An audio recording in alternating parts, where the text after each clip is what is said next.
वाशिम जिल्ह्यात मागील काही दिवसापासून सततधार पाऊस सुरू आहे। या पावसाचा परिणाम रस्त्यावरही झाला, तसेच शेतीवर झालेला दिसून येते। आपण बघू शकतो सध्या मी शेंदूरजना ते शेलू बाजार या मार्गावर असून या मार्गावर एका पुलाचं काम चालू होतं, मात्र ते पूल मागील काही दिवसापासून संत गतीने चालू आहे। त्यामुळे या पूल हा पूर्णतः झाला नाही। त्यामुळे मागील 2 दिवसापूर्वी जो पाऊस झाला होता, या पावसामुळे या गावकऱ्याचा संपर्क तुटला होता। मात्र याच्यासाठी जिल्हा प्रशासनाने एक पर्यायी पूल दिला होता, तो बिन आता कालच्या मुसळधार पावसामुळे पूर्णतः वाहून गेला आहे। त्यामुळे आता शेतकऱ्यांना शेतकऱ्या असो या नागरिक असो या शाळकरी मुलांना याचा नाहक त्रास सहन करण्याची वेळ आली आहे। सध्याच्या परिस्थिती जर बघितलं तर खरीप हंगाम सुरू आहे। या खरीप हंगामात शेतकऱ्यांना शेतासाठी बियाणे असो खत असो याच मार्गे घेऊन जावं लागते। मात्र सध्याची परिस्थिती अशी आहे की 1-2च पोते घेऊन जाता येते, मात्र मोठं वाहन कोणतंही या ठिकाणी जाणार नाही। त्यामुळे शेतकऱ्यांचे नाहक हाल या ठिकाणी होणार आहे।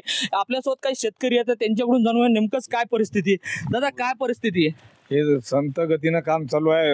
2 वर्षापासून हे पुलाची सँक्शन झालं आणि हे काम उशिरा चालू केल्यामुळे हे सगळ्या कास्तकाराला त्रास आहे। आता हे सगळे कास्तकार शाळेकरी मुली नांदखेडा माड शेलू टिटवा हे सगळे इथले या खेड्याले त्रास आहे।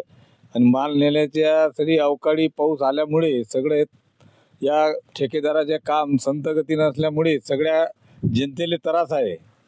नक्कीच आपल्यासोबत अजून येतं दादा, हे 2 दिवसापूर्वी हे जे पर्याय पूर केलं होतं आणि याच्यातून ये जा करण्यासाठी, मात्र कालच्या मुसळधार पावसाने हा पूल वाहून गेला, तुमचं काय मत आहे? त्यांनी पर्यायी रस्ता दिलता, पण तो पावसामुळे तो वाहून गेला। डबल त्यांनी केला तर ते 3 घंट्यातच डबल पाऊस आल्यामुळे वाहून गेला।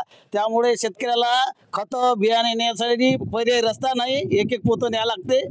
तर इतके हाल चालू आहे शेतकऱ्याचे की त्यांनी काय करावं आता, की सोशेनं कुठून माल न्यावा, पेरणी करावं की राहू द्यावं, हे त्यांच्या पुढे विचार पडला। हा किती वेळ केला तर पाऊस एवढा येतो तो पूल राहत नाही, किती मटेरियल टाका तुम्ही, हे मटेरियल वाहून जाणार झाले। संत गतीने चालू आहे। 1 महिना गड्डा गंजून ठेवला, त्यांनी काहीच केलं नाही, त्यामुळे अशी परिस्थिती हाल झालेली आहे।